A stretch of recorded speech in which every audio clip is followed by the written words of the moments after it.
Merhaba arkadaşlar, pek kıymetli dost ve yarenler. Tanrı Dağlı Aydınlatıyor programımıza hoş geldiniz. Ben Ferhat Kurban Tanrı Dağlı. Bugün 17 Mayıs 2021 günlerden pazartesi. Bugünkü konumuz Türk milletinin ortak çıkarlarıyla kim ilgilenecek? Alt başlıklarımız ise şunlar. Çin artı 5 Orta Asya ülkesi Dışişleri Bakanları toplantısı Çin'in Xi'an şehrinde yapıldı. BM'de Uygur Konferansı düzenlendi. Uygur politikacı Nuri Türkel, Fortune dergisinin en etkin 50 lider listesinde yer aldı. Evet arkadaşlar. Şimdi biraz detaylara geçecek olursak, Çin basınından aldığımız bilgilere göre, Çin artı 5 Orta Asya ülkesi yani Kazakistan, Kırgızistan, Tacikistan, Türkmenistan ve Özbekistan Dışişleri Bakanları ikinci toplantısı 12 Mayıs 2021 tarihinde Çin'in Xi'an şehrinde düzenlendi arkadaşlar. Bu toplantının ilki 16 Temmuz 2020 tarihinde video konferans olarak çevrim içi gerçekleştirilmiş olup toplantıya o zaman da Çin Devlet Meclisi üyesi veya Çin Dışişleri Bakanı Wang Yi başkanlık etmiş. Yine Kazakistan, Kırgızistan, Tacikistan, Türkmenistan, Özbekistan Dışişleri Bakanları katılmışlardı. Bu seferki bu toplantıdan sonra ev sahibi Wang Yi konuk Dışişleri Bakanları ile birlikte basının önüne geçti. Orada tabii ki bazı demeçler verildi. Wang Yi basın toplantısında Çin artı 5 Orta Asya Dışişleri Bakanlarının ikinci toplantısının geçen Temmuz'daki video toplantısından sonraki ilk yüz yüze görüşme olduğunu ve aynı zamanda salgından bu yana Çin'in ev sahipliği yaptığı ilk çok taraflı Dışişleri Bakanları toplantısı olduğunu belirtti. Ayrıca bu toplantının Çin ve Orta Asya ülkeleri arasındaki ilişkilerin yüksek düzeyinin bir göstergesi olduğunu da sözlerine ekledi. Şimdi Çin Dışişleri Bakanı Wang Yi'nin bir konuşmasından bir parçayı olduğu gibi aktaracağım çünkü önemli noktalar içeriyor. Bu vesileyle kayda geçsin istiyorum. Wang Yi şöyle dedi. Xi'an eski İpek yolunun başlangıç noktasıdır. 2000 yıldan daha uzun bir süre önce İpek yolu buradan başlayıp binlerce kilometre uzanarak Çin ile Orta Asya'nın dostluk bağlarını oluşturdu ve geliştirdi. Bu yıl Orta Asya ülkelerinin bağımsızlığının 30. yıl dönümüne denk geliyor ve önümüzdeki yıl Çin ile Orta Asya ülkeleri arasında diplomatik ilişkilerin kurulmasının da 30. yıl dönümüdür. Bu çok önemli zamanda biz 6 ülke Dışişleri Bakanları eski başkent Xi'an'de bir araya gelerek geleneksel dostluğumuzu pekiştirip geleceği birlikte yaratmanın net bir mesajını vermek istiyoruz. Evet arkadaşlar, dikkat buyurun. Yani karıştırmayalım. Bu demeci Türk Dışişleri Bakanı Orta Asya Cumhuriyetlerinin bağımsızlığının 30. yıl dönümünde biz 6 ülke Dışişleri Bakanları Ankara'da bir araya gelerek geleneksel kardeşliğimiz ve dostluğumuzu pekiştirip ortak geleceğimizi birlikte inşa etmek için net bir mesaj vermek istiyoruz şeklinde vermiyor arkadaşlar. Yani bu demeç Ankara'dan verilmiyor. Bu Çin Dışişleri Bakanı Wang Yi Türk Cumhuriyetleri Dışişleri Bakanlarına Xi'an'da toplamış. Orada dünyaya mesaj veriyor. Şimdi bu haberle ilgili bizim Azerbaycanlı araştırmacı öğrenci kardeşimiz Vusal Hanzade de Türkiye'deki bir internet haber sitesinde herhalde Rusçadan aldığı haberlere dayanarak bir haber yayınlamış. O habere göre bu toplantıdan sonra Kırgızistan Dışişleri Bakanı Ruslan Bey ile Tacikistan Dışişleri Bakanı Sıracıddin Muhriddin bir görüşme gerçekleştirdi. Ondan sonra da o görüşmede toprak bütünlüğüne saygı duyacaklarını karşılık olarak belirttiler diyor. Şimdi hatırlayalım. Kırgızistan ve Tacikistan arasında stratejik Fergane Vadisi üzerindeki sınır gerginliği çatışmaya sebep olmuş. 28 Nisan'da sınır köylerinde yurttaşlarının taş ve sopalarla başlattığı sürtüşme veya çatışma kısa sürede tankların ve komando birliklerinin devreye girdiği küçük bir ülkeler arası savaşa dönüşmüştü.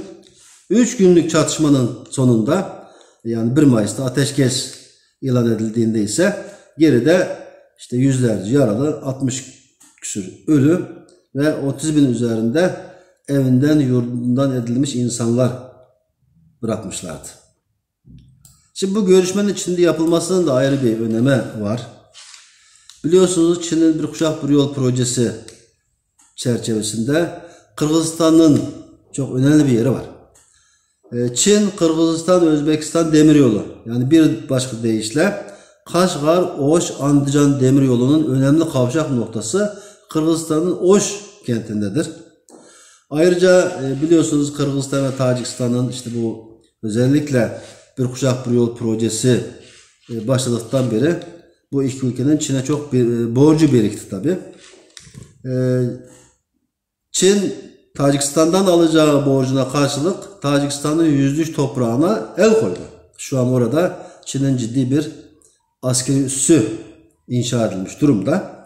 Zaten geçen de dile getirmiştik, biliyorsunuz Çin'in her zaman Türk dünyasına alternatif bir Fars, yani Farsça konuşan Farslardan oluşan bir paralel hat oluşturma çabası vardı zaten.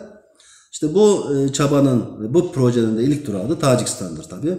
Çin tabi Tacikistan'a bu şekilde yerleşmiş oldu.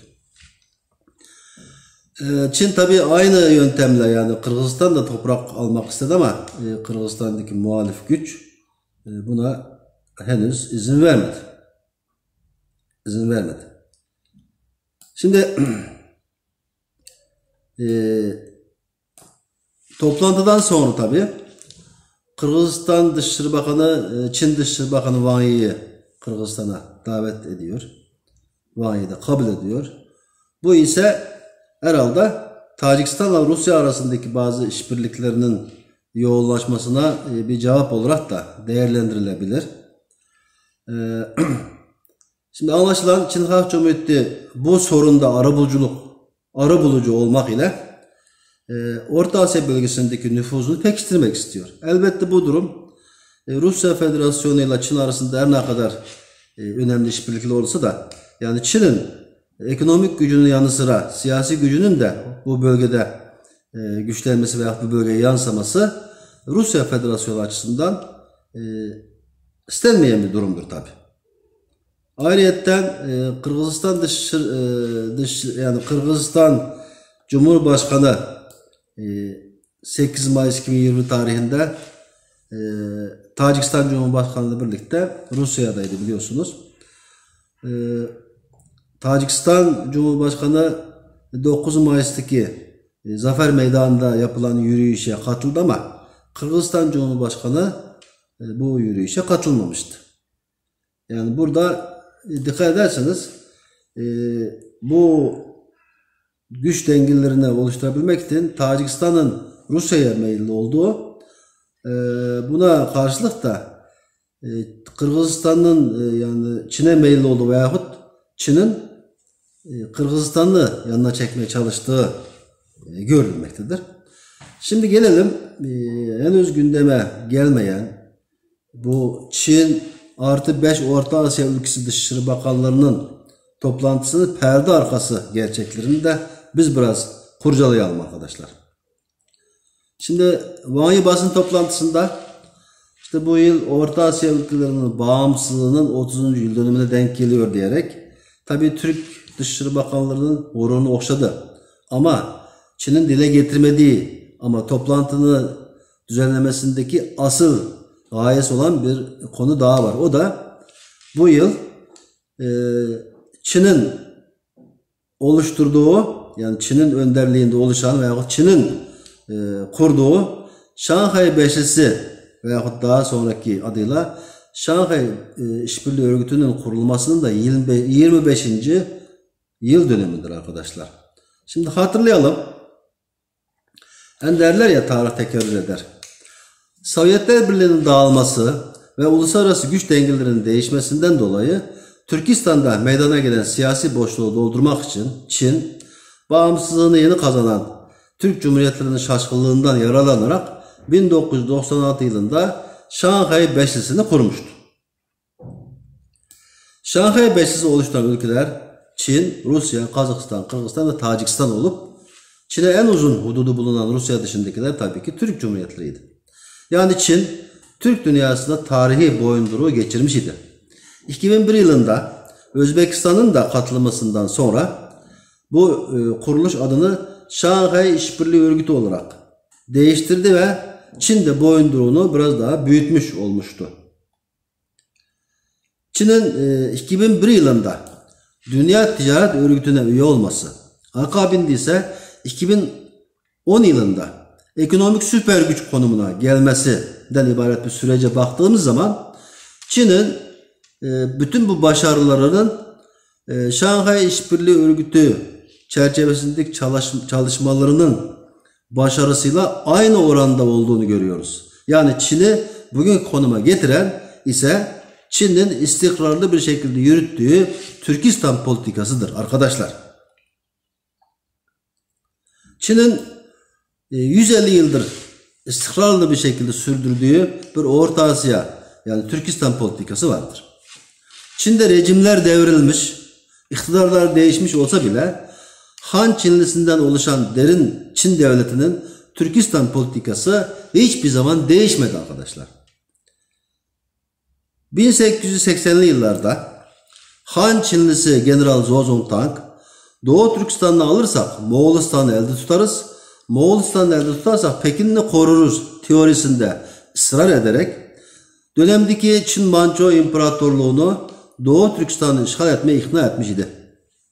1949 yılında ise devrimle iktidara gelen Çin Komünist Partisi bütün komünist propagandası ve söylemlerine rağmen yani bütün söylemlerine aykırı olarak kendilerinin inkar ettiği ve devirdiği rejimin Türkistan politikasına aynen sahip çıktı. Yani diyorum ya devir değişti, iktidar değişti, zihniyetler değişti ama Çin derin devletinin Türkistan politikası hiçbir zaman değişmedi. Dolayısıyla 1996 yılında kurulan Şanghay Beşlisi Çin'in Türkistan üzerindeki nüfuzunun arttırması olarak önemli bir adım olup 2010 yılındaki güne geldiğimiz zaman yani 2010 yılında Çin'in ekonomik güç, süper güç konumuna geldiği gün ne oldu arkadaşlar? Çinli General Liu Yazhou Orta Asya Tanrı'nın biz Çinlilere lütfettiği bir pastadır diyerek Çin devletinin Türkistan politikasının ana gayesini ortaya koymuştur. Şimdi gelelim bugüne.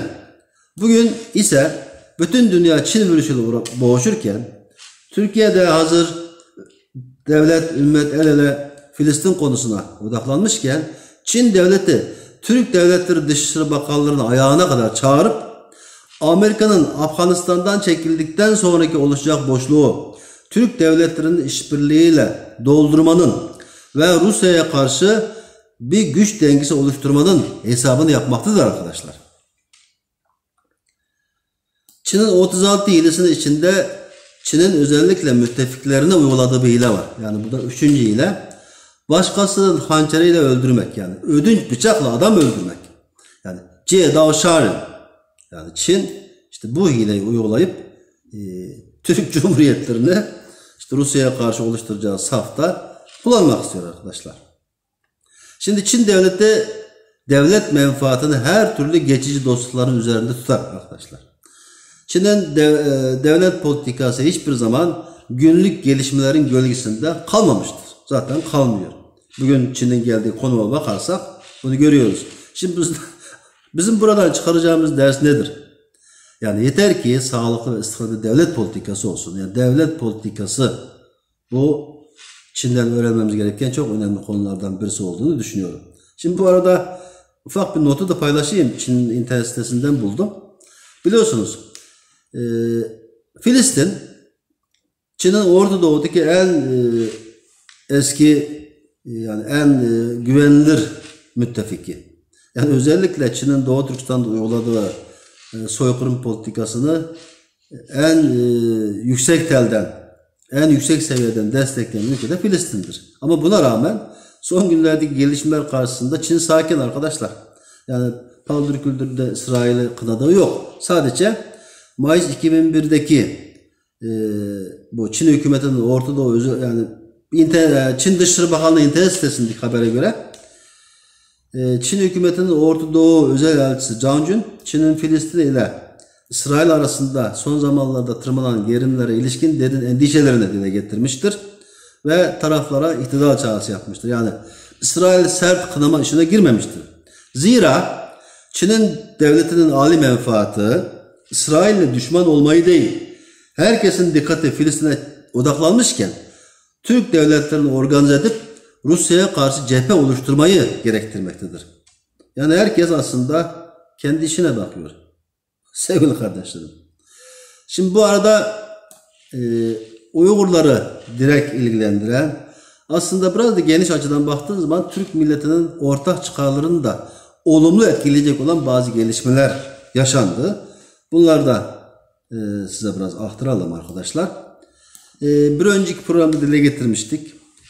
Almanya, ABD, İngiltere, Fransa, İtalya, Japonya, Kanada gibi dünyanın en güçlü 7 ülkesini oluşturduğu G7 ülkelerin Dışişleri Bakanlığı zirvesi 3-6 Mayıs 2021 tarihinde gerçekleşmiş ve bu zirvendeki en önemli gündem maddelerinden biri de Uygur konusu olmuştur. Yani Uygur konusu tarihteki en yüksek seviyede dile getirilmişti. Şimdi 12 Mayıs 2021 tarihinde Birleşmiş Milletler'de Amerika, Almanya, İngiltere gibi ülkelerin ev sahipliğinde Uygur İnsan Hakları Konferansı düzenlendi arkadaşlar. Tabi bu da bir video konferansı oldu. Çin'in bütün engellemelerine ve boykotlarına karşın gerçekleşen bu oturuma BM'deki 50'den fazla ülke temsilcilerinin yanı sıra BM'nin ilgili yetkilileri, Dünya Uygur Kurultayı, Uluslararası Af Örgütü, İnsan Hakları İzleme Örgütü gibi önemli kuruluşların yetkilileri katıldı. Araştırmacılar, gazeteciler ve aktivistler de katıldı. Bu seferki oturum arkadaşlar CNN TV'nin dünyaca ünlü sunucusu Becky Anderson beyefendi moderatörlük yaptı. Gene dikkat çeken bir nokta vardı. Bu toplantının açılış konuşmasını Uygur İnsan Hakları savunucusu, Çin'in zindanlarında müebbet hapis cezası çekmekte olan Profesör Doktor İlham Tohlu'nun kızı Cevher İlham yaptı. Yani açılış konuşmasını bir tane Uygur aktivist hanım kızımız yaptı. Bu toplantının kapanış konuşmasını ise Dünya Uygur Kurultayı reisi, temsil edilmeyen Milletler ve Halklar Organizasyonu Başkan Yardımcısı Dolkun İsa beyefendi yaptı. Evet. Şimdi bir gelişme daha oldu arkadaşlar. Dünyanın en kıdemli dergilerinden biri olan yani New York merkezli Amerikan iş dünyası dergisi olan Fortune dergisi Mayıs ayı sayısında yayınladığı dünyadaki en etkin 50 lider listesinde ABD Uluslararası Dini Özgürlükler Komisyonu üyesi, Uygur İnsan Hakları Projesi'nin yönetim kurulu başkanı, Uygur Türk'ü politikacı Nuri Türkel beyefendiye yer verdi. Üstelik Sayın Nuri Türkel beyefendi bu dünyadaki en etkin 50 lider listesinden 17. sırasında yer aldı arkadaşlar. Şimdi Uygur konusunun insanlığın ortak davası olması açısından son derece önemli bir gelişme olarak gördüğümüz bu haberi de Türk kamuoyuna biz duyurmuş olalım. Zira Nuri Türkel Bey bir Uygur Türkiye olmakla birlikte soyadından dolayı yani soyadı Türkel olduğu için bütün dünyaya Türk adını defalarca telaffuz ettirmektedir aslında arkadaşlar. Meseleye bu açıdan baktığımız zaman Sayın Nuri Türkel aslında Türk milletinin ortak değeridir. Evet. Şimdi bu gelişmeleri size aktardıktan sonra bizim Doğu Türkistan'ın Kaşgar yöresinde bir türkü var. Aslında Doğu Türkistan her büyük bir toprak olduğu için böyle yöresel türküleri var. Kaşgar'da söylenen bir türkünün sonunda şöyle bir nakarat var arkadaşlar. Harem bağa varmayın, harem bağda yılan var. Ben yarım diyorum ama yarımın gönlünde kim var? Evet arkadaşlar. Sahiden şöyle bir şey sormak istiyorum. Adı Türk yurdu olan Türkiye'de Türk dünyasının gelişmeleri, yani Türk dünyasıyla ilgili konular gündeme bile gelemiyorsa Türk milletinin ortak çıkarlarıyla kim ilgilenecek? Evet arkadaşlar. Konu biraz çok olduğu için vaktinizi aldı. Bir dahaki programda görüşmek üzere. Hoşça kalın.